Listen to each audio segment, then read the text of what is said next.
Irmãos, a paz do Senhor.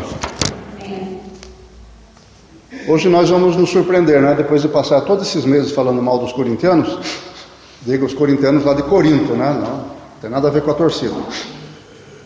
Hoje nós vamos nos surpreender com uma reação positiva do comportamento deles. Nós vamos abordar o estudo de hoje, a segunda carta, a partir do capítulo 6, com basicamente a mesma estrutura da revista, porém com uma titulação diferente nas divisões. Hoje nós vamos falar desse trecho da carta a respeito de requisições que Deus faz e fez para a igreja. Primeiramente, nós vamos ver que Deus requer reciprocidade em amor entre os seus filhos. Em segundo lugar, nós vamos ver que Deus requer santidade da vida dos seus filhos, individualmente e coletivamente. E em terceiro lugar, nós vamos ver que Deus pode constranger ou entristecer seus filhos para alcançar esses propósitos, esses objetivos. Vamos começar a leitura no capítulo 6, versículo 11. E a primeira divisão, versículos 11, 12 e 13, depois a gente vai para o capítulo 7, versículos 2 até o 7, porque abordam o mesmo assunto.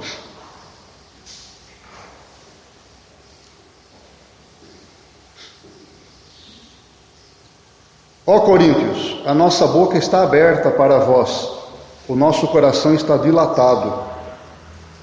Não estáis limitados, não estáis estreitados em nós, mas estáis estreitados em vossos próprios afetos. Ora, em recompensa disto, falo como filhos, dilatai-vos também vós. Vamos para o capítulo 7, versículo 2 agora. Recebei-nos em vossos corações, a ninguém fizemos injustiça, a ninguém corrompemos, a ninguém exploramos. Não o digo para vos condenar, pois já tenho declarado que estáis em nossos corações para juntos morrermos e juntos vivermos. Grande é a minha franqueza para convosco, e muito me glorio a respeito de vós. Estou cheio de consolação, transbordo de gozo em todas as nossas tribulações. Porque mesmo quando chegamos à Macedônia, a nossa carne não teve repouso algum. Antes, em tudo fomos atribulados. Por fora, combates, temores por dentro. Mas Deus, que consola os abatidos, nos consolou com a vinda de Tito. E não somente com a sua vinda, mas também pela consolação com que foi consolado a vosso respeito, enquanto nos referia às vossas saudades, o vosso pranto, o vosso zelo por mim, de modo que ainda mais me regozijei. Este é o primeiro trecho.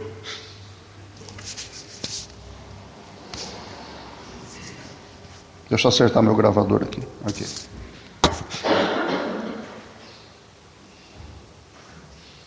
Neste primeiro trecho, Paulo abre seu coração. Até então nós tínhamos estudado e visto a postura dele, parecia um cara durão em relação ao mau comportamento dos coríntios. Inclusive na primeira carta ele dizia assim: pouco se me dá ser julgado por vocês ou por qualquer outro. Lembra que nós falamos isso? Como se dissesse, estou nem aí se vocês vão me julgar, nem eu mesmo me julgo, quem me julga é Deus. Então a gente ficava com a impressão de que Paulo estava muito durão em relação aos coríntios e que realmente seu coração parecia, não se abrir. Ele simplesmente pregava e deixava para ver como é que aconteciam as coisas lá. Não era não. Ele falou duramente naquela primeira carta, porque a situação exigia uma postura muito dura, muito severa, por causa do mau comportamento dos coríntios. E agora ele abre o coração de forma até surpreendente. E tem um motivo. Foi a reação da própria igreja que nós vamos ver daqui a pouco. Paulo mostra, logo no versículo 11, o primeiro que nós lemos, a nossa boca está aberta para vós, isto é, nós temos falado abertamente. É a linguagem da época, nós temos que entender isso, né, irmãos? Frequentemente falamos assim, que nós precisamos analisar o que estamos lendo dentro do contexto histórico. Aquela época é importante. Não podemos querer empregar a linguagem daquela época para hoje e achar que tem o mesmo significado. Quando a pessoa diz assim hoje, olha, a minha boca está aberta para vocês, o que nós vamos pensar se isso for falado hoje? Minha boca está aberta para vocês. Sei lá, acho que a gente falaria isso para o dentista, né? Talvez, né? Entre nós aqui talvez não tenha significado, ou signifique algo que não nos passa pela cabeça agora. Mas naquela época era importante essa declaração. Era como se Paulo estivesse dizendo, minha boca está aberta para vós, eu tenho falado a vocês abertamente. Eu tenho falado com sinceridade, eu não tenho poupado palavras para me comunicar com vocês e expressar o que é necessário. E ele diz, o nosso coração está dilatado. Como é que chama isso na área científica? Um coração dilatado? Megacardia, talvez? É isso mesmo? Não, Paulo não estava sofrendo de problemas do coração, não. Quando ele diz, o nosso coração está dilatado, isto é, temos espaço para todos vocês. É como um coração de mãe, né? Comporta tudo. Então Paulo diz, olha, somos sinceros diante de vocês. Falo o que precisa ser falado.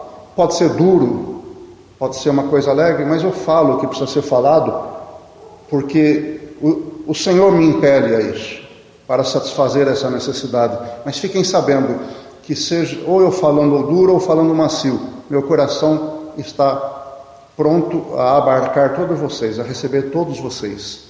Receber no coração sempre foi, hoje também é uma expressão de afeto, né? É receptividade em amor, é acolhimento. Era naquela época e 2000 anos depois, agora continua a ser. E veja só que essa linguagem é provocativa também, que é como se Paulo falasse nas entrelinhas, mas não está falando mais declaradamente.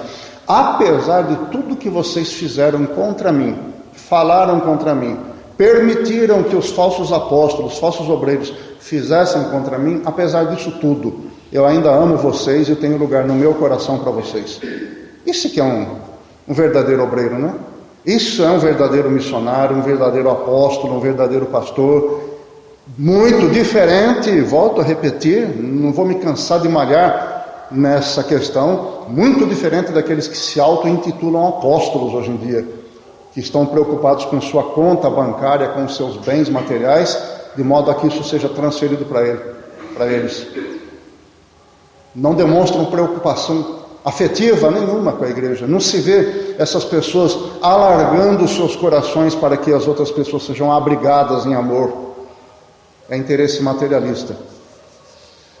Onde essas pessoas de hoje, né? Onde é que esses apóstolos de hoje aprenderam esse evangelho, hein? Onde terá sido, não? Vocês percebem como é possível as pessoas encantar, né? Falsos obreiros encantar pessoas usando, manipulando a palavra de Deus, manipulando, distorcendo, fazendo como Paulo falou, dissemos nas aulas anteriores, como quem está misturando água com leite que vai ser vendido e conseguir enganar multidões. Nós não vemos isso hoje. Templos faraônicos, aquele bando de gente que entra, que deixa dinheiro, que o pessoal sai com sacos de dinheiro nas costas e depois aquele pessoal sai de lá acreditando que conseguiu comprar os favores de Deus. Onde é isso? Onde se apoia isso, minha gente? Que não está na Bíblia Sagrada? Mas eles manipulam a palavra de Deus e as pessoas que não leem a Bíblia, que não meditam na Bíblia, que vivem de salmos, ler um salmo por dia, quando muito, né? Não meditam nas doutrinas bíblicas, só querem viver de alegria, de caixinhas de promessas. Eu vou tirar um salmo hoje para ver, um provérbio para ver. Vive de caixinha de promessas e é enganado pelos falsos obreiros. O tempo, né? O nosso tempo está se afunilando. Jesus está às portas. O engano vai atacar cada vez mais. E é preciso que uma palavra como essa seja realmente pronunciada para que haja despertamento. Eu vou ficar muito feliz quando chegar no céu e encontrar todos vocês lá e falar, valeu a pena. Valeu a pena. Alguns podem ter até ficado bravos de ouvir uma palavra mais dura, mas estão aqui agora e o diabo não conseguiu enganá-los. Graças a Deus por isso. E Paulo, como se dissesse, então, a nossa boca está aberta para vós, eu falo o que é preciso. É como se Paulo falasse, eu falo o que é preciso, porque meu coração está dilatado. Eu amo vocês, estou dedicando a minha vida. Não foi isso que Paulo fez? Ele dedicou a vida dele à pregação do Evangelho. Mas não foi só uma pregação estéril. Não é simplesmente subir num púlpito, subir num monte, numa pedra, ir para o rádio e pregar inconsequente, como se dissesse, eu fiz a minha parte, agora os outros que se virem. Não. Ele falava, ele estava com a boca dilatada para o povo, ele falava que era necessário, mas o coração também estava aberto.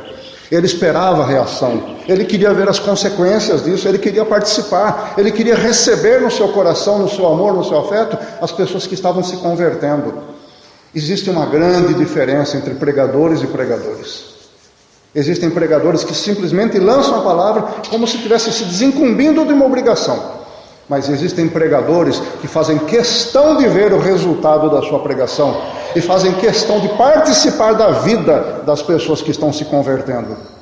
Qual desses dois tipos de pregadores você acha que agrada a Deus?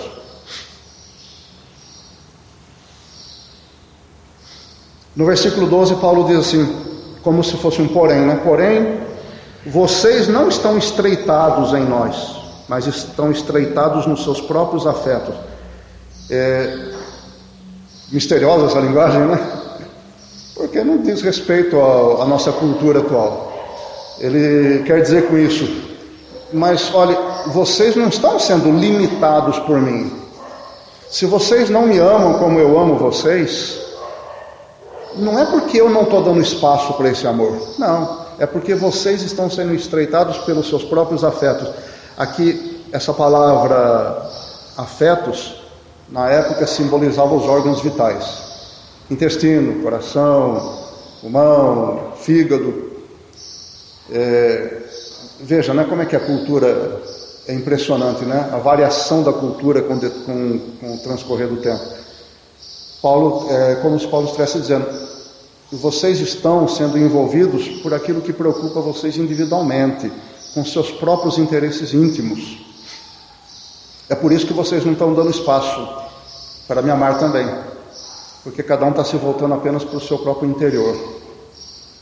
Mudou a linguagem, mudou a cultura, mas o hábito permanece o mesmo, minha gente.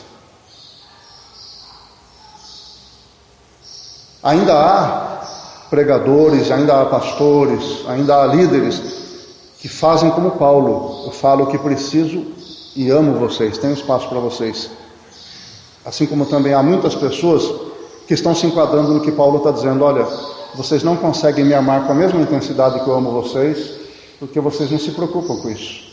Porque vocês estão se preocupando apenas com aquilo que toca cada um de vocês intimamente, seus interesses pessoais.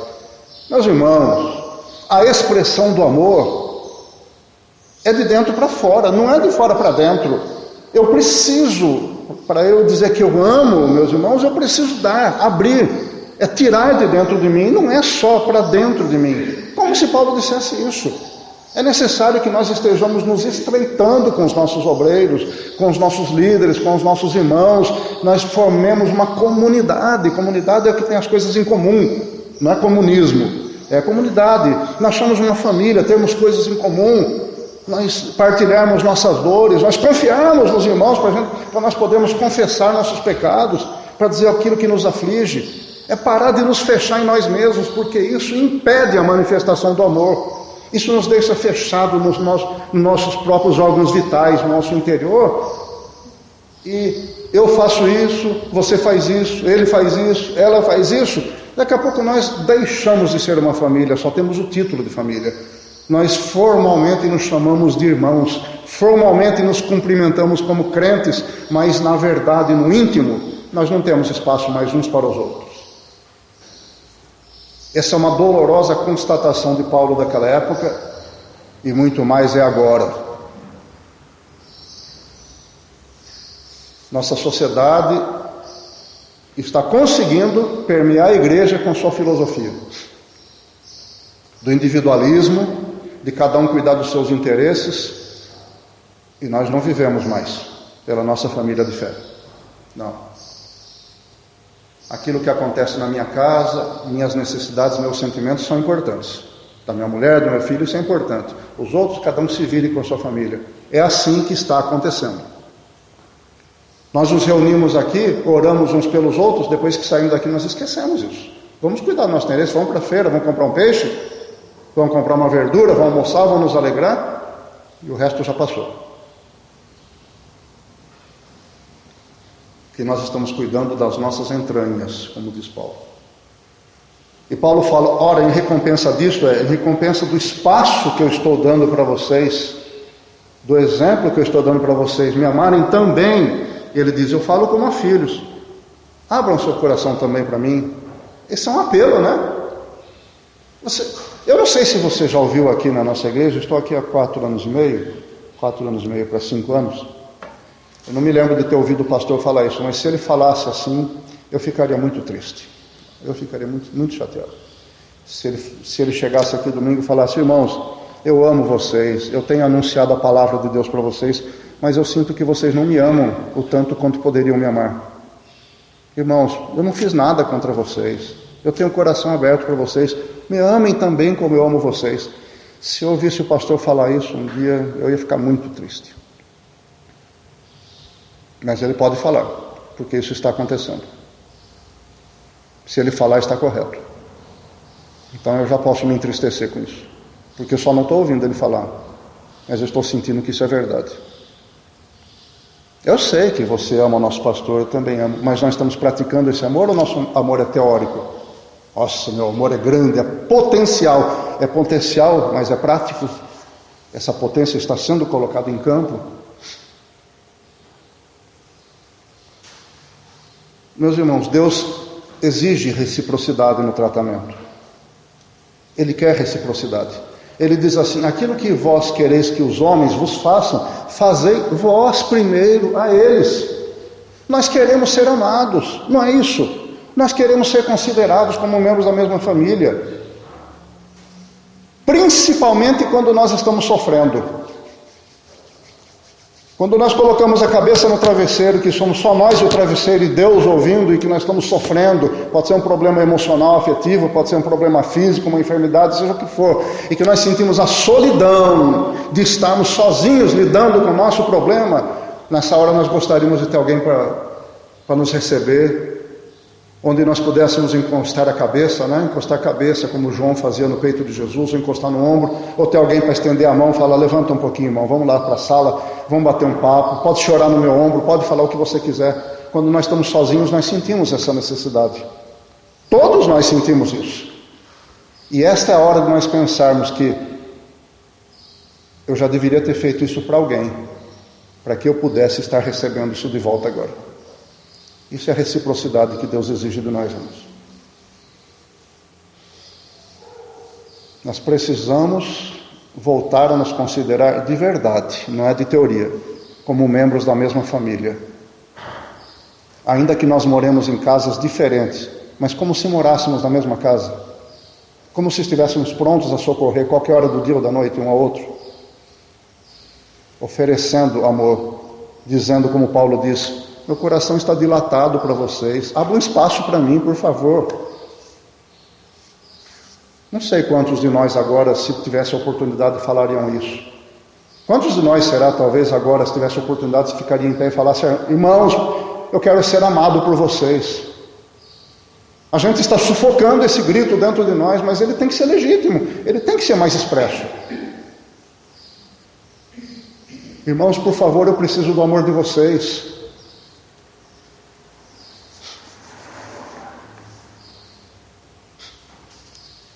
Pulando lá para o capítulo 7, versículo 2.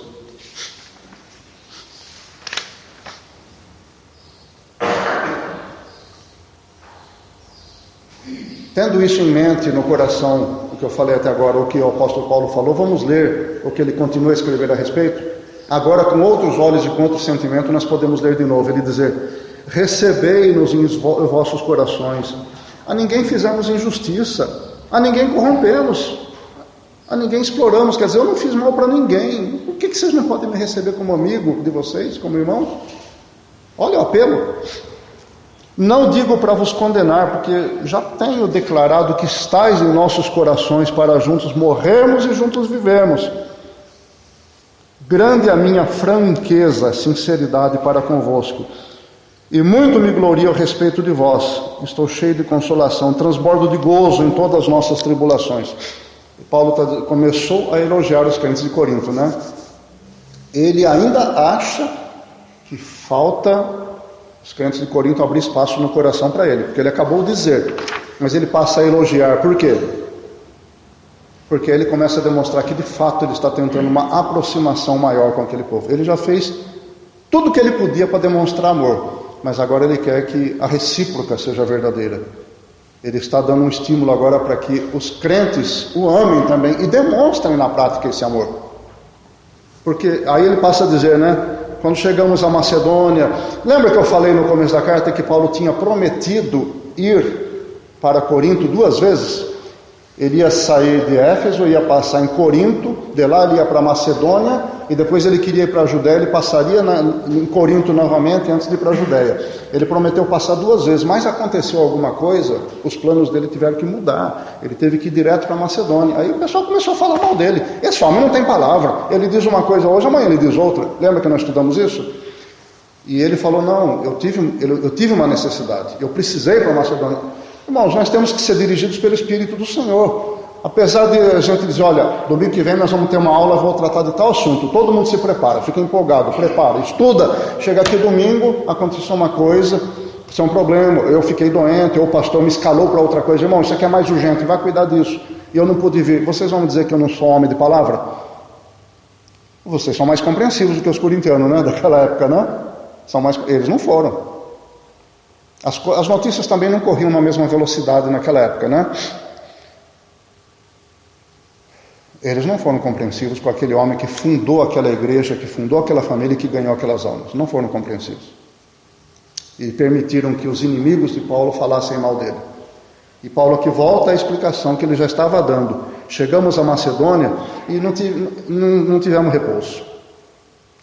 Primeiro que era muita tribulação, era muita gente perseguindo. E por dentro nós estávamos com certos temores. Um desses temores é para saber a situação da própria igreja de Corinto, para que ele estava escrevendo. Ele não foi para Corinto, mas ele mandou Tito lá, um representante de confiança dele. E ele ficava aguardando. Ele chegou a Trode, tinha combinado encontrar Tito em Trode e não encontrou. Aí ele ficou muito apreensivo, falou, meu Deus, o que está acontecendo? Imagina, não havia internet, WhatsApp, não havia nada disso na época. O cara passava semanas e semanas viajando em um ambiente inóspito, esperando ver o que estava acontecendo, quer dizer, o que já tinha acontecido meses atrás, que ele não sabia. Aí ele esperava que Tito viesse, ele fez um planejamento redondinho. Falou, eu vou encontrar Tito e Tito vai chegar e vai me dizer o que está acontecendo em Corinto, que eu não aguento mais, eu estou muito preocupado. Quando ele chega a Troade, ele não encontra Tito. Ele ficou abalado.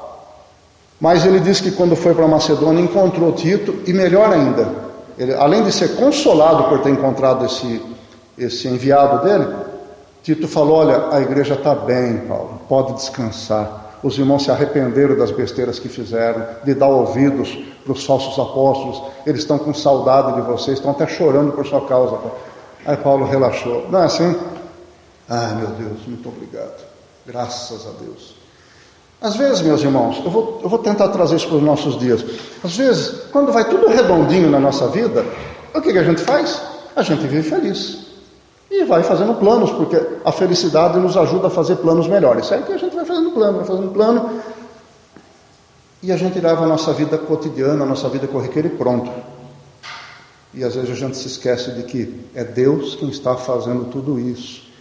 Vira tão corriqueiro estar bem, fica um caso tão cotidiano, tão simples estar tudo bem, que a gente acaba se esquecendo por algum tempo de que só está tudo bem, porque a boa mão de Deus está propiciando isso. Às vezes é preciso passar por uma tribulação, por uma angústia, passar alguns dias ali, meu Deus, o que está acontecendo? Eu não aguento mais, me ajuda, Senhor. Às vezes é preciso passar algum tempo sob tensão psicológica, problemas emocionais, não parar de fazer a obra do Senhor por causa disso, não parar de trabalhar, não parar de cuidar da casa, da saúde, da família, dos negócios, mas aquilo ainda está dentro de nós, para que quando vier a resposta do Senhor, vier o alívio, vier a resolução daquele problema e nós soubermos, não, está tudo bem, Deus está cuidando de tudo, a gente volta, oh meu Deus, muito obrigado. A gente volta a fazer aquilo que é nosso dever todos os dias, que é levantar as mãos para o céu com sinceridade, não é por hábito. Não é uma coisa mecânica, é com empolgação todos os dias e dizer, Senhor, muito obrigado, graças a Deus por tudo isso. Eu experimentei isso de anteontem para ontem. Minha filha em Aparecida tomou a vacina, ficou com muita dor no braço, disse que todas as juntas do braço estavam doendo, ela teve febre, muito sono, e ela é muito ativa, né? Eu passava o dia na cama e muito preocupada, a família preocupada. Aí eu liguei para ela, conversei com ela, falei, não, fique tranquilo, se alimente, se hidrate, descanse, isso vai passar. Ah, tá bom, pai. Aí quando ele falou, não, eu quero orar com você. Eu também estou preocupado, eu quero orar com você. Aí oramos juntos a Deus por telefone, pedindo misericórdia a Deus. Ela dormiu. No dia seguinte ela mandou uma mensagem que tudo tinha acabado. Não é um alívio, meus irmãos? Não é um alívio? Não é uma grande alegria e você vê aquilo, levanta as mãos, graças a Deus. Porque você já acorda preocupado e vê uma notícia dessa, fala, graças a Deus, está tudo bem. Mas esse nosso gesto precisa ser feito não mecanicamente, espontaneamente todos os dias. Abrir a janela do quarto e falar, bendito seja o nome do Senhor, a glória dele está colocada nos céus, ele me deu esse dia para eu viver novamente. Muito obrigado, Senhor. Então às vezes é preciso passar por uns apertos para nós nos lembrarmos de quem é que está nos dando vitória todos os dias, em todo o tempo, que é o Senhor. Voltando lá para o capítulo 6. Agora vamos passar para o ponto 2. Nós vimos que Deus requer reciprocidade no tratamento. Não podemos considerar nossos líderes como aqueles que estão simplesmente cumprindo a obrigação. O pastor recebe o salário da igreja, ele não está fazendo mais que o dever dele. O líder do grupo musical não está fazendo mais do que a obrigação. Não é só isso. Não é só isso. A pessoa que trabalha bem tem que ser reconhecida não somente pelo que está ganhando ou se está cumprindo a obrigação, tem que ser reconhecida pelo amor, por aquilo que ele está tirando de dentro dele para colocar na obra do Senhor, para ajudar as pessoas. O sacrifício pessoal que está sendo feito, o quanto essa pessoa ama você, isso tem que ser considerado e tem que ser retribuído. Não é você enfiar a mão no bolso e pagar pelo que a pessoa está falando, nem dar tapinha nas costas. Isso pode fazer parte, mas é amar essa pessoa de verdade e falar, puxa vida, esse irmão, essa irmã está se dedicando, e eu estou envolvido nisso, está se dedicando por minha causa também. O líder do grupo musical coloca o coração dele para ver se ele atinge o meu coração, para eu ser motivado a louvar Deus com toda a minha sinceridade. Eu tenho que reconhecer o que ele está fazendo. Eu tenho que entender isso. Eu tenho que entender que ele faz isso por mim também, então ele me ama. Eu não posso deixar de amá-lo. Eu quero incentivá-lo com o meu amor, mostrar para ele que eu o amo e que o que ele está fazendo é muito importante e eu estou do lado dele. Deus quer essa reciprocidade de nós. Com todos os nossos líderes, com todos os nossos irmãos. E em segundo lugar, Deus requer não apenas reciprocidade, mas Ele requer que a reciprocidade tenha um fundamento de santidade. Não é um fundamento de legalidade, de obrigação apenas. Não, um fundamento de santidade. Vamos ler capítulo 6, versículos 14 até o capítulo 7, versículo 1. Não vos coloqueis em julgo desigual com os incrédulos.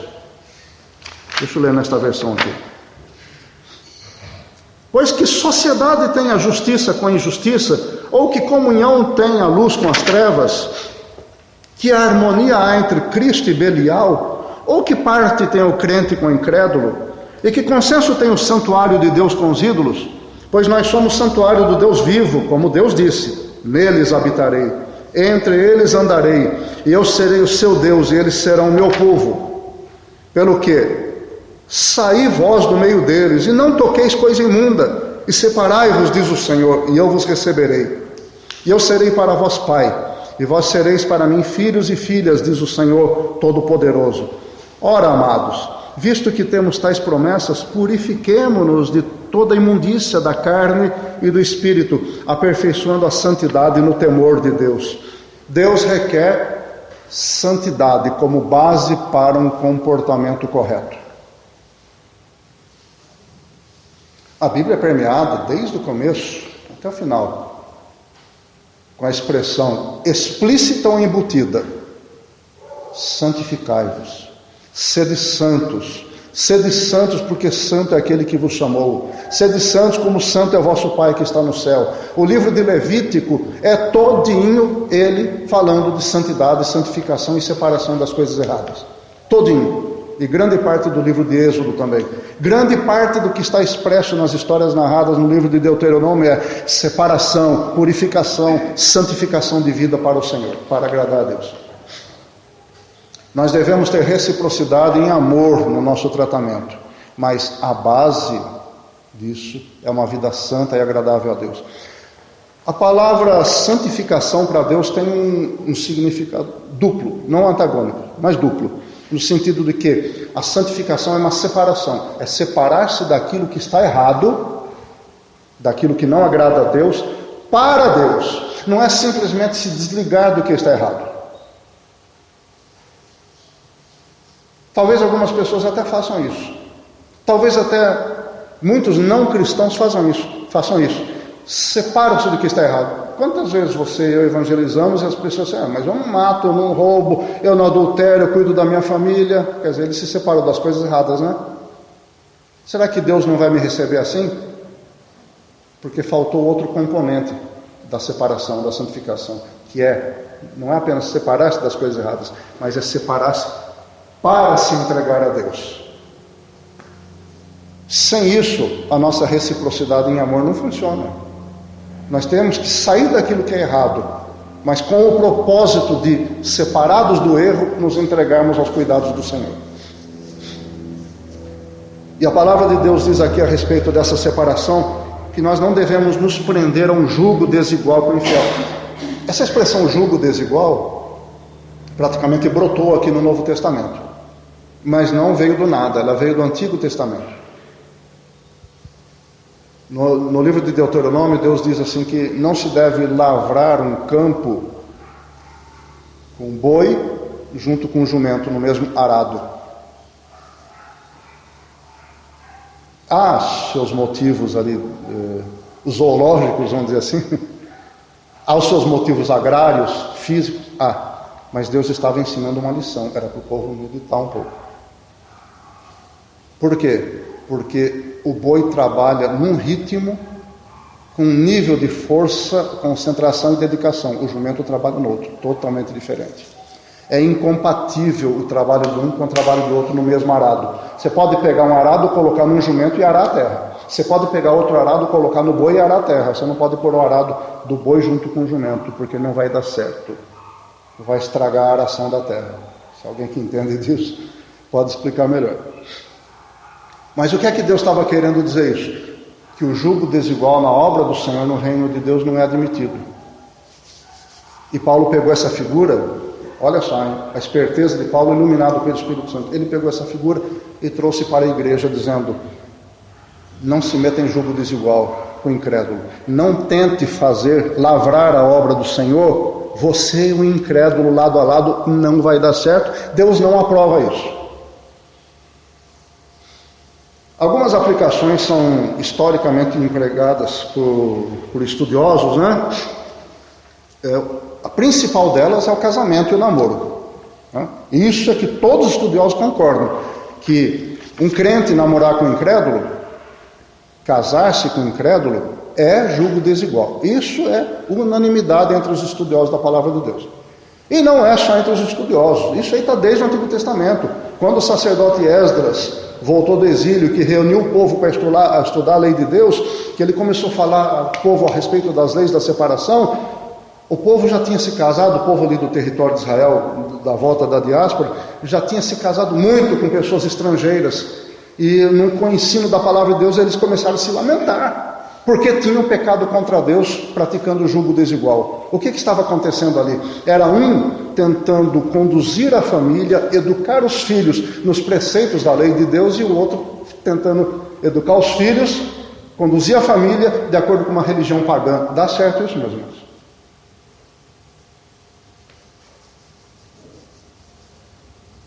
Ah, mas aquela pessoa é quase crente. Então não é. Não, aquela pessoa está quase no céu, está com o pé lá. Então está no inferno. Não, mas aquele lá é quase servo de Jesus. Então ainda é servo do diabo. É julgo desigual.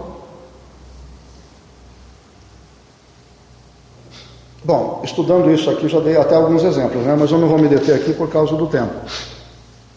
Que sociedade tem a justiça com a injustiça? Que comunhão tem a luz com as trevas? Olha só que interessante, não sou eu que estou falando. Paulo faz associação de afirmações, ou de perguntas, na verdade, que levam a crer que tudo isso está interrelacionado. Julgo desigual, justiça, crente com incrédulo, justiça com injustiça, luz com trevas, e mais adiante, Cristo e Belial, crente com incrédulo, santuário de Deus com santuário dos ídolos. Ele associa todas essas ideias para mostrar que aquele que se associa com o incrédulo está se associando com o templo pagão, com Belial, com a injustiça, com o incrédulo. Não é uma brincadeira, simples brincadeira, não é uma tentativa de fazer dar certo. É uma associação que desagrada a Deus, é julgo desigual. Olha, é digno de fazer uma ressalva aqui, de que nem Paulo e nem os estudiosos da Bíblia, pelo menos a maioria, né, pretendem dizer que nós não devemos ter nenhum tipo de relacionamento com os incrédulos. Não é isso que está dizendo aqui. O percentual de cristãos nesse mundo de 7,5 bilhões de pessoas é muito pequeno. Se a gente for considerar assim, é um mar de gente que serve a Jesus. Mas é o mar da Galileia perto do Oceano Pacífico, né? De incrédulos.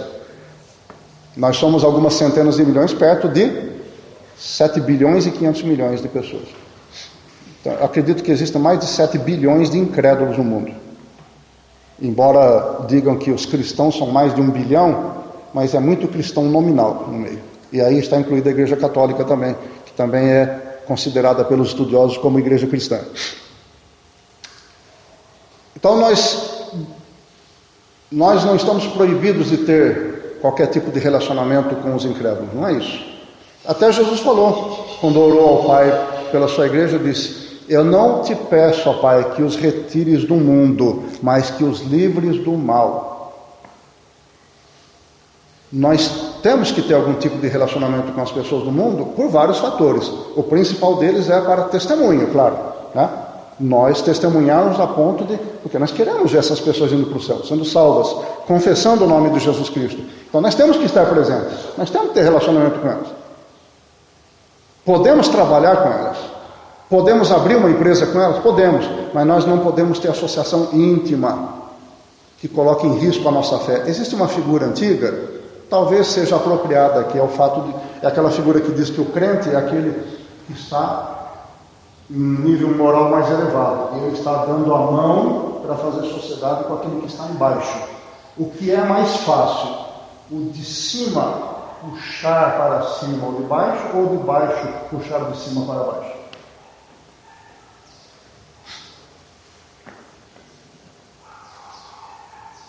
Essa é uma figura que se emprega muito quando fala da separação, do julgo desigual. O que você acha? Você está em cima do muro e uma pessoa está lá embaixo, você dá a mão para ela. O que é mais fácil? É você levantá-la para cima do muro ou ela derrubar você do muro? Então nós temos que tomar cuidado.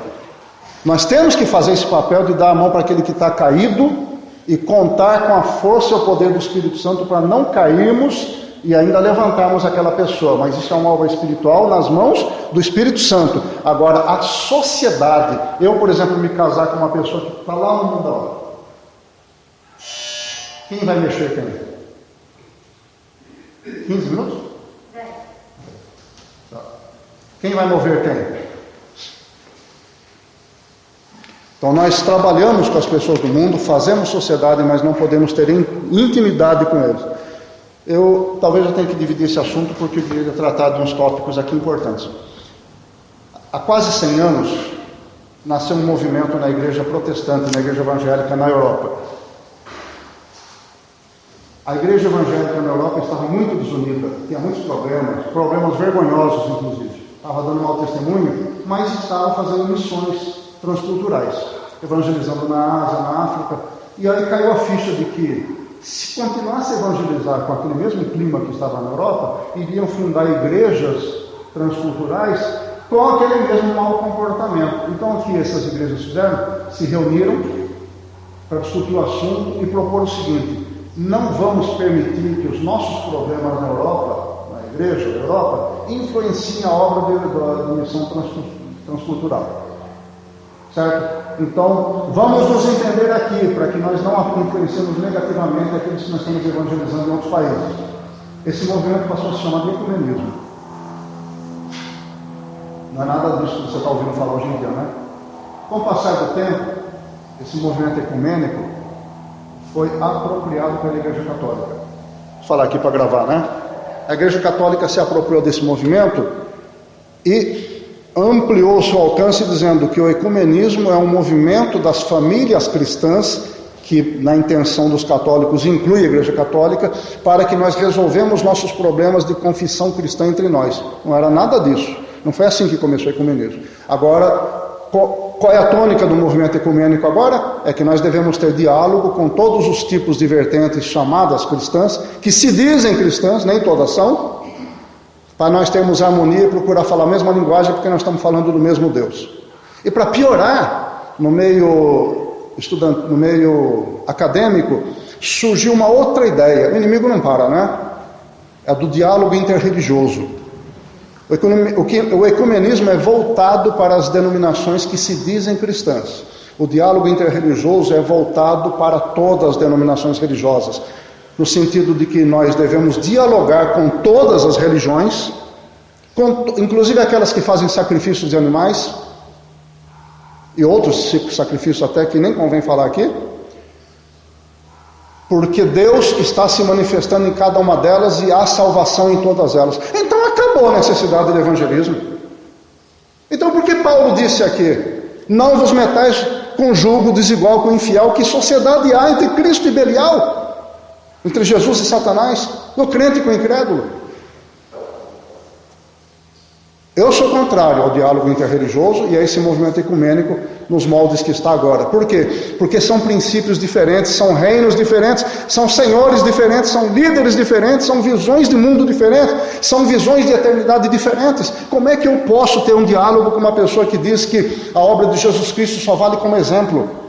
A salvação é feita pelo aperfeiçoamento progressivo, transmigração da alma. Eu morro, nasço de novo num outro corpo, pode ser até de um bicho, e vou me aperfeiçoando até chegar ao céu. Sendo que a Bíblia diz que Jesus morreu pelos meus pecados, e a única oportunidade que eu tenho nessa vida. Que acordo é, meus irmãos? Como é que eu posso ter acordo com esse tipo de gente? Mas está aí. Eu estou fazendo o último ano de faculdade de teologia e sou obrigado a escrever trabalhos defendendo o diálogo interreligioso. Orem por mim, viu? Para não ser reprovado. É uma luta de consciência.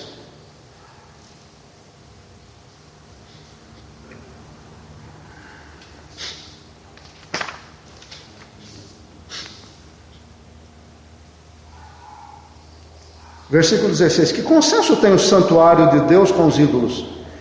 Existem duas palavras em grego para se referir a templo. Uma delas é naos, que está escrito aqui, a outra palavra é hieron. Hieron pode ser descrito como templo, mas é o templo todo. Todo templo é chamado hieron. É o lugar onde vai todo mundo.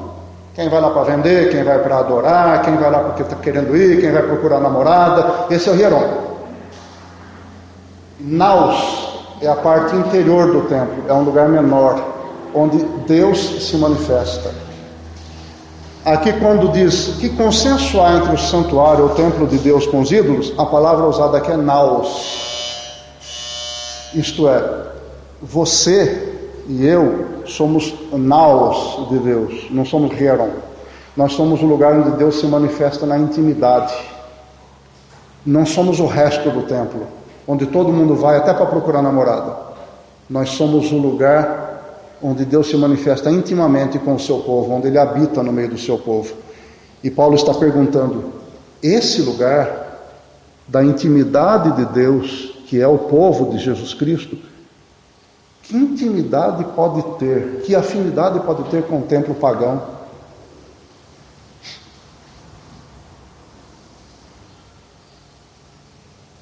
Com o templo dos ídolos.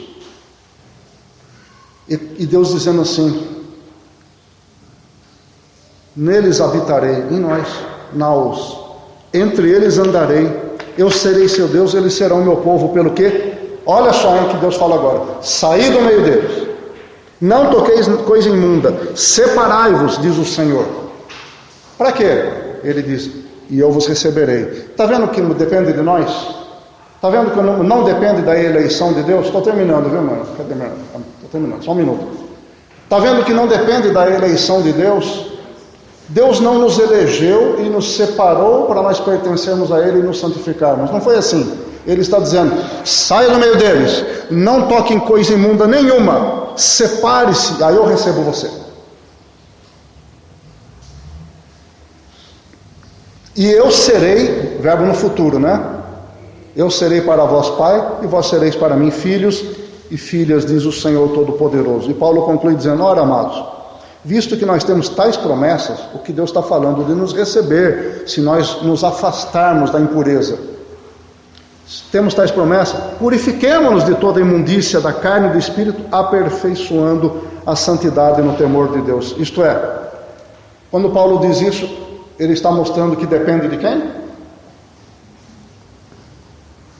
Depende de nós. Não caia naquela conversa de que você foi eleito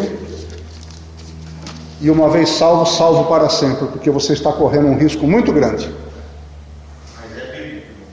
Hã? É cuidado porque é bíblico. Não entendi. Aí na conversa não, é bíblico. Eleição é bíblico. O senhor como escritor, o senhor sabe disso. Não, eu sei que não é. Não. Eu não vou ouvir o não falar isso da palavra de Deus. É seu direito, irmão. Então não caia nessa conversa, não se arrisque, não arrisque a sua salvação, não arrisque a sua vida eterna, pensando que tudo está na mão de Deus e que você não tem responsabilidade com a sua salvação e com a sua santificação. Está escrito na Bíblia. Se você quiser concordar com o irmão que saiu e falar: não, tudo depende de Deus, não depende de mim, eu vou ficar tranquilo, porque Deus vai me levar para o céu querendo ou não querendo. Tudo bem, mas se você não for, não coloque a culpa no seu professor. É melhor você acreditar que depende de você e que você está lutando por isso, e você chegar para o céu e Deus falar: meu filho, não precisava você ter feito tudo isso, não, eu ia salvar você de qualquer jeito, mas você está aqui, do que você, no inverso, perder a sua salvação. Ok, irmãos? Na semana que vem nós vamos falar, então, se Deus permitir, a respeito do restante dos critérios de Deus, que Deus pode nos constranger para nós chegarmos a este ponto. Amém. Deus abençoe, irmãos. 48 minutos.